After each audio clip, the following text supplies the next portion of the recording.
একাদশ শ্রেণীর ছাত্রদের বলছি, তোমরা ক্লাসটা যদি নিয়মিত ফলো করো তাহলে আমি সপ্তাহে অন্তত 2টো ক্লাস তোমাদের ইউটিউবের মাধ্যমে নিতে পারি। তোমরা এটা দেখো, তাহলে তোমাদের সিলেবাসটা অনেক এগিয়ে যাবে। তো আজ আমাদের ইলাস্টিসিটি নিয়ে আলোচনা করব। ইলাস্টিসিটি সম্পর্কে বলতে গিয়ে প্রথমে খুব সহজ একটা উদাহরণের কথা মনে পড়ে, যে একটা স্প্রিং, এই স্প্রিংটাকে একটা নির্দিষ্ট দৈর্ঘ্যের, এই স্প্রিংটাকে যদি টানা হয় তাহলে কি হবে? স্প্রিংটা দৈর্ঘ্যে প্রসারিত হবে। স্প্রিংটা এই ছিল লেন্থ, তাহলে এতটা তার দৈর্ঘ্যে বৃদ্ধি পেল যখন এখানে একটা বল প্রয়োগ করা হলো, একটা টানা হলো। স্প্রিংকে ধরে টানলে কি হবে? একটা বল অর্থাৎ একটা বল প্রযুক্ত করা হলো। হাত দিয়ে ধরে টানলে এক প্রান্তে হুকে আটকানো আছে, স্প্রিংটা কী হবে? মনে হবে আমাদের হাতকে যেন ঠিক তার বিপরীতমুখী একটা বল দিয়ে টানছে। তাহলে এই বল দিয়ে টানছে কেন?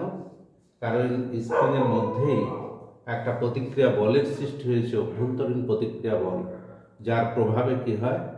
সে যেন বিপরীত দিকে একটা প্রতিক্রিয়া বলের প্রভাবে একটা টান সেটা অনুভব করে। তাহলে এই যে বস্তুর মধ্যে একটা অভ্যন্তরীণ একটা প্রতিক্রিয়া বল, বাহ্যিক বল অপসারণ করলে বস্তু আবার তার স্বাভাবিক অবস্থায় ফিরে যায়, এইটা পদার্থের যে ধর্মের জন্য হয় এটাকেই বলা হচ্ছে ইলাস্টিসিটি বা স্থিতিস্থাপকতা। তাহলে আমরা সংজ্ঞা হিসাবে বলতে পারি যে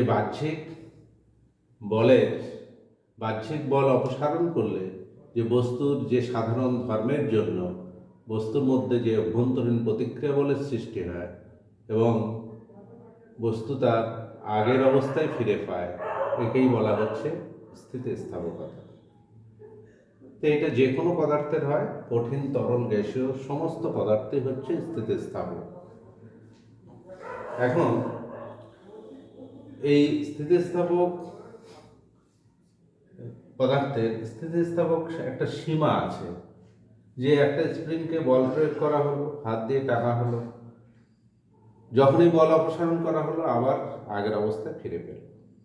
তাহলে এইভাবে বলের মানটা যদি আরেকটু করে বাড়াই, একটা সময় দেখা যাবে যে ওই অভ্যন্তরীণ যে প্রতিক্রিয়া বলের জন্য সে স্বাভাবিক আগের অবস্থায় ফিরে যাচ্ছে, অভ্যন্তরীণ প্রতিক্রিয়া বল, অভ্যন্তরীণ এটা প্রতিক্রিয়া বল, ক্রিয়া বলের বিপরীত প্রতিক্রিয়া বল, বলের প্রভাবে আগের অবস্থায় ফিরে পাচ্ছে, পূর্বের অবস্থায় ফিরে পাচ্ছে। দেখা যাবে যে বলের পরিমাণে একটা নির্দিষ্ট পরিমাণ বৃদ্ধি করার পর বস্তু আর আগের অবস্থায় ফিরতে পারছে না, অর্থাৎ একটা স্থায়ী বিকৃতি হয়ে যাচ্ছে, একটা দৈর্ঘ্যের পরিবর্তন স্প্রিংয়ের ক্ষেত্রে হয়ে যাচ্ছে। তাহলে যে সর্বোচ্চ পরিমাণ বল, বাহ্যিক বল প্রয়োগ করা হচ্ছে, অর্থাৎ তার জন্যে সর্বোচ্চ পরিমাণ অভ্যন্তরীণ প্রতিক্রিয়া বলের সৃষ্টি হচ্ছে, ওই সর্বোচ্চ প্রতিক্রিয়া বলের প্রভাবে সে আগের অবস্থায় ফিরে পাচ্ছে, সেই সেটাকেই বলা হচ্ছে স্থিতিস্থাপক সীমা। তাহলে এখানে ফার্স্টে তোমরা স্থিতিস্থাপকতা কি সেটা বললাম, তারপরে বলছি স্থিতিস্থাপক সীমা। এই প্রত্যেকটা পদার্থের একটা নির্দিষ্ট সর্বোচ্চ একটা বল, সেই সর্বোচ্চ বলের থেকে যদি বেশি হয় তাহলে সে স্থায়ী বিকৃতি হয়ে যায়, সেটাকেই বলা হচ্ছে স্থিতিস্থাপক সীমা। এখন এই স্থিতিস্থাপক সীমার মধ্যে যে পীড়ন এবং বিকৃতি, পীড়ন আর বিকৃতি, এই দুটো পরস্পর সমানুপাতিক, এটাকেই বলা হচ্ছে হুকের সূত্র। হুকের সূত্রটা হলো পীড়ন এবং বিকৃতি, এটা পরস্পর সমানুপাতিক চিহ্ন দিয়েছি, এটা স্থিতিস্থাপক সীমার মধ্যে। তাহলে এই দুটো এখান থেকে লিখতে পারি, পীড়ন বাই বিকৃতি, এটা হলো একটা ধ্রুবক, এই ধ্রুবক সংখ্যাটাকেই বলা হয় ই দিয়ে লেখা হয়, অর্থাৎ স্থিতিস্থাপক গুণাঙ্ক। স্থিতিস্থাপক গুণাঙ্ক। এখন সরু তারের ক্ষেত্রে যে কোনো দণ্ডের ক্ষেত্রে তার এখানে যখন কোনো একটা দিকে বল প্রয়োগ করা হবে, কোনো দণ্ডের ক্ষেত্রে বাহ্যিক বল প্রয়োগ করা হলো, তখন সেক্ষেত্রে কি হয়, এক প্রান্ত আটকানো বা স্প্রিংয়ের ক্ষেত্রে তখন তার প্রস্থচ্ছেদ অতীব নগণ্য ধরা হয়। সেক্ষেত্রে যে স্থিতিস্থাপক গুণাঙ্ক সেটাকে বলা হয় ইয়ং গুণাঙ্ক। এই ইয়ং গুণাঙ্কটা হলো ইয়ং গুণাঙ্ক। ইয়ং গুণাঙ্ক এটা কার ক্ষেত্রে, কোনো কঠিন পদার্থের, এটা সরু তার বা দণ্ডের ক্ষেত্রে আমরা পাই ইয়ং গুণাঙ্ক, যার প্রস্থচ্ছেদ অতি নগণ্য, কিন্তু প্রস্থচ্ছেদ আছে। তাহলে এখন ধরছি যে একটা নির্দিষ্ট সুষম প্রস্থচ্ছেদের একটা তার, এখানে হুক আছে, হুকে সাহায্যে একটা তারকে ঝোলানো আছে, যার প্রস্থচ্ছেদ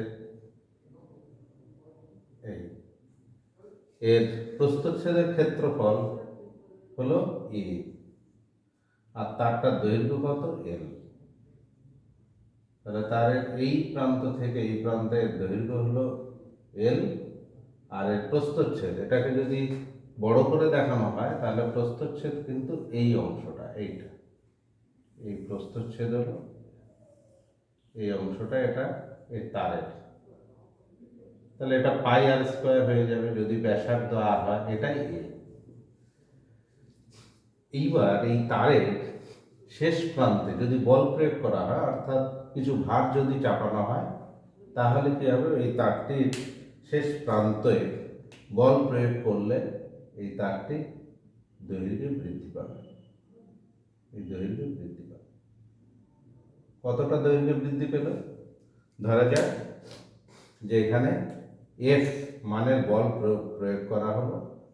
এফ মানের বল প্রয়োগ করার ফলে এখানে শেষ প্রান্তে তার জন্য দৈর্ঘ্য বৃদ্ধি পেল, খুব অল্প পরিমাণ হয়, এল পরিমাণ দৈর্ঘ্য বৃদ্ধি পেল। তাহলে তার এখানে যে বলা হলো বিকৃতি, তাহলে দৈর্ঘ্য বরাবর এই যে বিকৃতি, এটাকে বলা হবে অনুদৈর্ঘ্য বিকৃতি। তাহলে অনুদৈর্ঘ্য বিকৃতি হবে, অনুদৈর্ঘ্য বিকৃতি, এটা একক মাত্রায় যে পরিবর্তন হয়। তাহলে কিসে পরিবর্তন হচ্ছে? দৈর্ঘ্যের পরিবর্তন। কতটা দৈর্ঘ্য ছিল? মূল দৈর্ঘ্য ছিল ক্যাপিটাল এল, বড় হাতের এল, তার জন্য দৈর্ঘ্য বৃদ্ধি কতটা হলো, মানে বল প্রয়োগ করার ফলে স্মল এল। তাহলে যতটা পরিবর্তন হবে বাই প্রাথমিক দৈর্ঘ্য, দৈর্ঘ্যের পরিবর্তন বাই প্রাথমিক পরিবর্তন, এটা প্রাথমিক দৈর্ঘ্য, এটাকেই বলা হচ্ছে অনুদৈর্ঘ্য বিকৃতি। অ্যাকচুয়ালি শুধু বিকৃতির সঙ্গে আমরা বলতে পারি যে কোনো বস্তুর এই যে এখানে যেমন দৈর্ঘ্যের পরিবর্তন হচ্ছে, আকারের পরিবর্তন হতে পারে বল প্রয়োগের ফলে, আর আয়তনের পরিবর্তন হতে পারে। তাহলে আকার, আয়তন এবং দৈর্ঘ্যের পরিবর্তন, এই তিন ধরনের পরিবর্তন হয়। তাই একক মাত্রায় যতটা পরিবর্তন হয় সেটাই হলো বিকৃতির পরিমাপ বা বিকৃতির সংজ্ঞা, আমরা ওটাই বলি। এবং পীড়ন হলো কোনো বাহ্যিক বল যে প্রয়োগ করা হচ্ছে, তাহলে তার জন্য যে অভ্যন্তরীণ প্রতিক্রিয়া বল হচ্ছে, সেটা একক প্রস্থচ্ছেদে যতটা অভ্যন্তরীণ বল ক্রিয়া করে সেটাকেই বলা হবে পীড়ন। তাহলে পীড়ন হলো কি, একক প্রস্থচ্ছেদে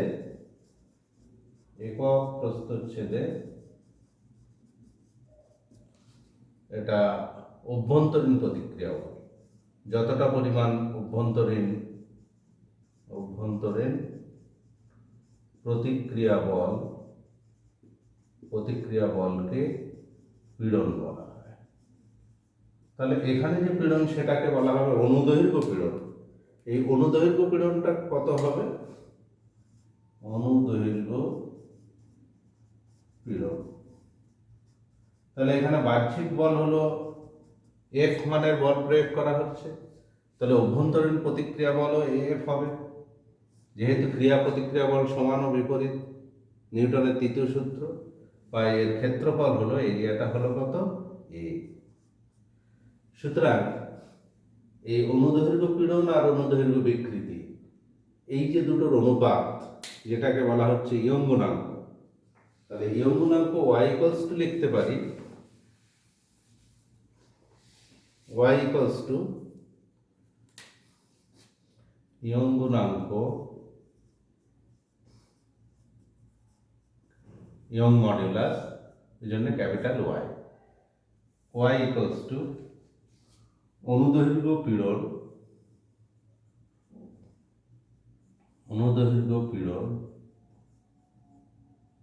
আপন অনুদৈর্ঘ্য বিকৃতি।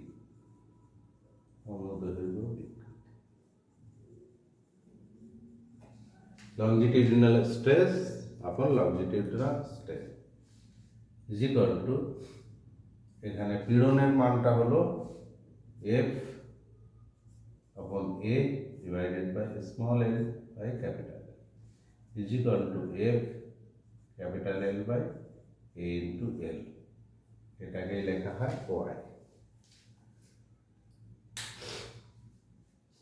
আয়তন, এবার যদি আয়তনের পরিবর্তন হয় কোনো বস্তুর উপরে বাহ্যিক বল প্রয়োগ করার ফলে, তার কি হলো, আয়তন পরিবর্তন হলো।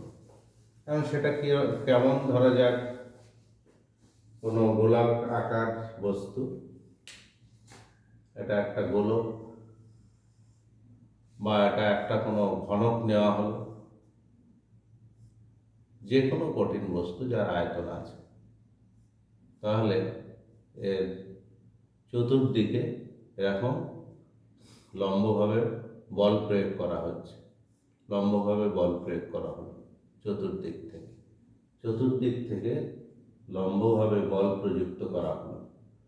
এটা খুব সহজ এক্সাম্পল আমরা দিতে পারি, যে একটা এরকম বেলুনকে যদি ফুলিয়ে, বা একটা ফুটবল, সেটাকে যদি খানিকটা জলের মধ্যে নিয়ে যাওয়া হয়, তাহলে কি হবে, যে চারিদিক থেকে ওর পৃষ্ঠে সমানভাবে একটা বল প্রযুক্ত হয়, তার ফলে কি হয়, ওটা খানিকটা চুপসে যায়। এই যে তার আয়তন পরিবর্তন হলো, একটা এই কঠিন পদার্থের তার আয়তন পরিবর্তন হলো। এখানেও তাই, এই যে ঘনকটির চারপাশ থেকে এরকম যদি বল প্রযুক্ত হয়, তাহলে তার কি হবে, আয়তন পরিবর্তন হবে, অর্থাৎ এটা ছোট হয়ে যাবে। তাহলে এর উপরে প্রতি একক ক্ষেত্রফলে লম্বভাবে প্রযুক্ত বল, সেটাকেই বলা হবে আয়তন পীড়ন। তাহলে আয়তন পীড়ন হলো,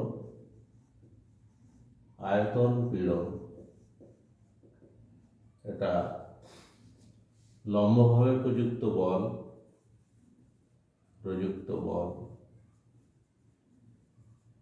বাই ক্ষেত্রফল।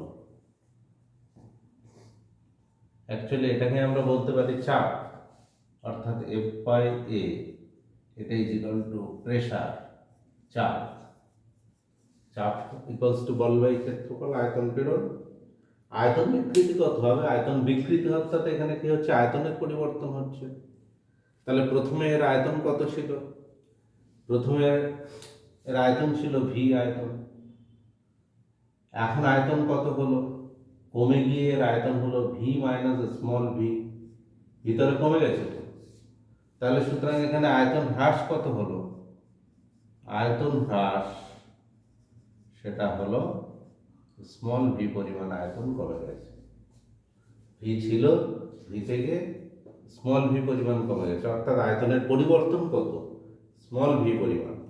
সুতরাং আয়তন বিকৃতি হচ্ছে যতটা পরিবর্তন বাই প্রাথমিক দৈর্ঘ্য হলে দৈর্ঘ্য, আয়তন হলে আয়তন, অর্থাৎ একক মাত্রায় যে পরিবর্তন হয়, তাহলে এখানে আয়তন বিকৃতি, আয়তন পীড়নের ফলে যে বিকৃতিটা হলো, সেটা হলো আয়তন বিকৃতি ইজ ইকুয়াল টু, এখানে আয়তনের পরিবর্তন অর্থাৎ আয়তন হ্রাস, আয়তনের পরিবর্তন আপন প্রাথমিক আয়তন। প্রাথমিক আয়তন, আয়তন পরিবর্তন বলতে আয়তন বৃদ্ধি বা হ্রাস। তাহলে এখানে আয়তনের হ্রাস কত, স্মল ভি পরিমাণ।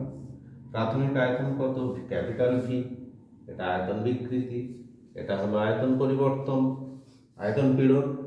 তাহলে আয়তন বিকৃতি গুণাঙ্ক, আয়তন বিকৃতি গুণাঙ্ক,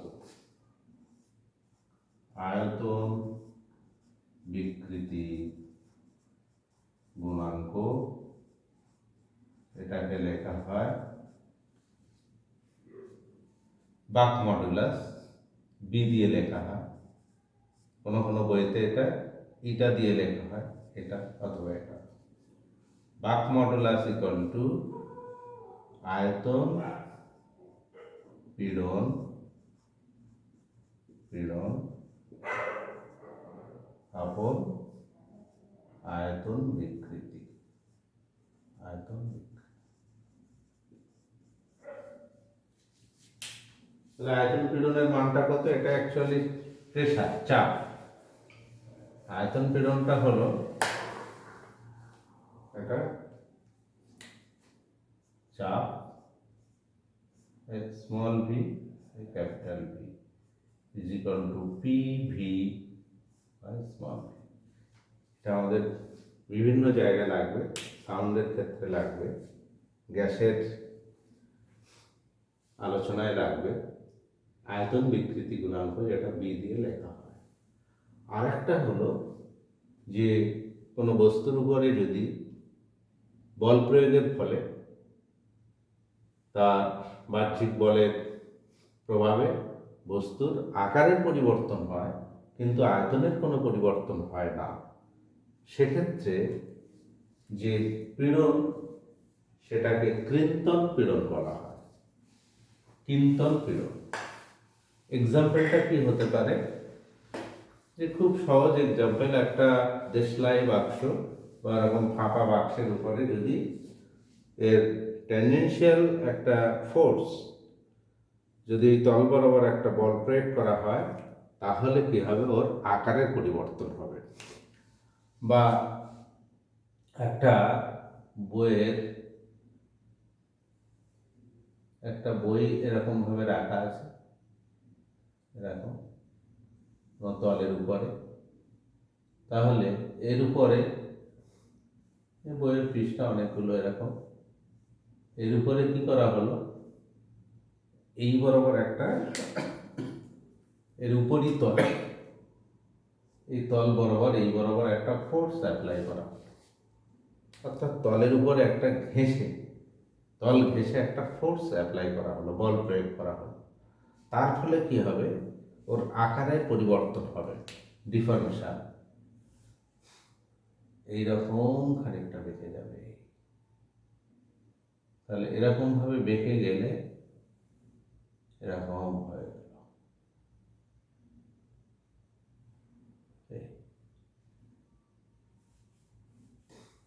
যে সাইজটা ছিল এই প্রান্তটা আরো এদিকে সরে এলো, এই যে বেঁকে গেল তার সাইজটা এরকম হয়ে গেল। তাহলে এটাকেই আমরা বলছি যে কৃন্তন বিকৃতি। এই যে বিকৃতিটা হলো তার আকৃতির পরিবর্তন হলো কৃন্তন বিকৃতি।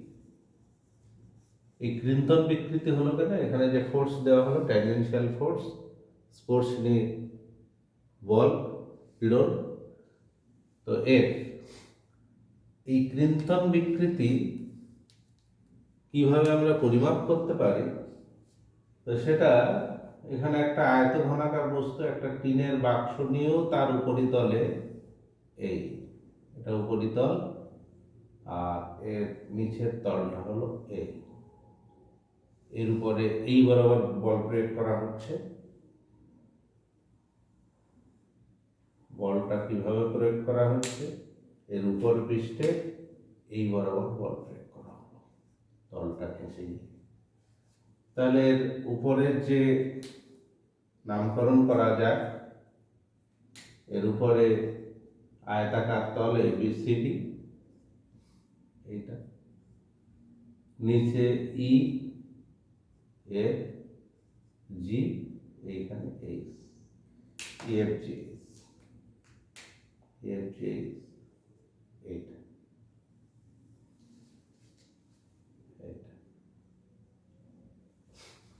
তা এখন এই উপরের তলটার উপরে যদি বল প্রয়োগ করা হয়, আমরা শুধু সামনেটা দেখছি যে এই তো এটা এর উপরে বল প্রয়োগ করলে এই এ প্রান্ত বা বি প্রান্ত কিন্তু এই যে অবস্থানে থাকবে না, সি প্রান্ত ডি প্রান্ত এই অবস্থানে থাকবে না, এটা সামনের দিকে সরে যাবে, সরণ হবে।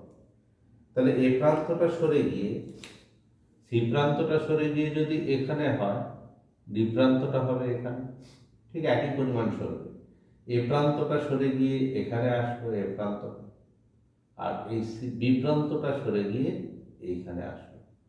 তাহলে এখন এই দুটো যদি যোগ করি, এই বিটা হলো বি প্রাইম, এটা এ প্রাইম, সিটা সি প্রাইম, আর ডিটা ডি প্রাইম।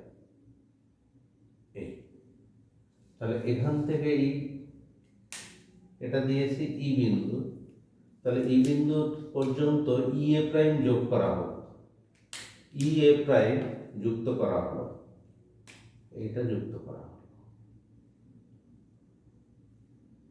তেমনি বি প্রাইম এফ যুক্ত করা হলো, একই রকম ভাবে জি প্রাইম সি এটা যুক্ত করা হলো, একই রকম ভাবে এইচ বি প্রাইম এটা যুক্ত করা হলো। তাহলে এই তলটা কি হলো, সামনের দিকে সরে গেল। এইখানে একটা অ্যাঙ্গেল তৈরি হলো, এইখানে থিটা, এখানে এটা থিটা হলে এখানে এটা থিটা, এই অ্যাঙ্গেলটাও থিটা, এই অ্যাঙ্গেলটাও থিটা, সব একই কোণ সরে যাবে। তাহলে থিটা কোণটা খুব ক্ষুদ্র, এবং থিটা কোণ ক্ষুদ্র হলে আমরা লিখতে পারি tan theta equals to theta is equal to লম্ব বাই ভূমি, তাহলে A prime by A prime by A. এখন এটা যদি একটা আয়তঘনক হয় বা একটা ঘনক হয়, তাহলে দৈর্ঘ্য এই যদি এল হয়, এই দৈর্ঘ্যটা এল, তাহলে এখানে এ প্রাইম কতটা সরলো, এক্স পরিমাণ, X by L. A prime এই যে এটা সরছে, বি প্রাইম এটা কতটা, এক্স পরিমাণ সরে গেছে, সরণ হয়েছে, আকৃতির পরিবর্তন হলো। নিচটা কিন্তু একই থাকে। একটা বইয়ের উপরে তলে পৃষ্ঠা এরকম ভাবে মোটা বই নিতে হবে, উপরে যদি এইভাবে বলটা প্রয়োগ করা হয় তল বরাবর, স্পর্শক বরাবর, তাহলে কি হয়, তার যে বিকৃতি ঘটে সেটা কৃন্তন বিকৃতি। কৃন্তন বিকৃতি হচ্ছে theta, theta is equal to X by L. আর কৃন্তন পীড়নটা কত হবে, এটা হলো এই এক্স বাই এল, এটা হলো কৃন্তন বিকৃতি। কৃন্তন পীড়নের ফলে কৃন্তন বিকৃতি হলো, এখানে কিন্তু মনে রাখতে হবে আকারের পরিবর্তন হচ্ছে, আয়তন একই আছে। আর কৃন্তন পীড়ন সেটা হলো এর উপরে এফ মানের বল প্রয়োগ করা হলো বাইরে, এটা হলো কৃন্তন পীড়ন। সুতরাং এই দুটোর অনুপাত, সেটাকে বলা হবে দৃঢ়তা গুণাঙ্ক। দৃঢ়তা গুণাঙ্ক এইটা ইজ ইকুয়াল টু, আচ্ছা আগেরটা লিখেছি এটা বি দিয়ে, বি বা কে দিয়ে লেখা হয়, সরি, দৃঢ়তা গুণাঙ্কটাকে এটা দিয়ে লেখা হয় ইজ ইকুয়াল টু আয়তন কৃন্তন পীড়ন এফ বাই এ বাই কৃন্তন বিকৃতি এক্স বাই এল, এক্স। এটা এইভাবে লিখতে পারি, অথবা লিখতে পারি এ বাপন এ বাই থিটা, যে কোনো টার্মে এটা লাগতে পারি। এটা হলো দৃঢ়তা গুণাঙ্ক বা রিজিডিটি মডুলাস।